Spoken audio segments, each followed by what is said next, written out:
আমি আজকে শ্রদ্ধাভরে স্মরণ করছি আমাদের 1991 সালে বাজেট পেশ করেছিলেন মরহুম সাইফুর রহমান।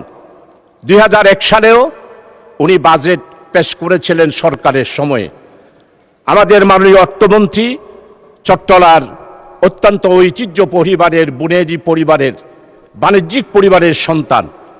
উনি চেম্বার সভাপতি ছিলেন, উনি আন্দোলন সংগ্রাম করেছেন। আমাদের স্টক এক্সচেঞ্জের চট্টগ্রামের উনি চেয়ারম্যান হিসেবে দায়িত্ব পালন করেছিলেন।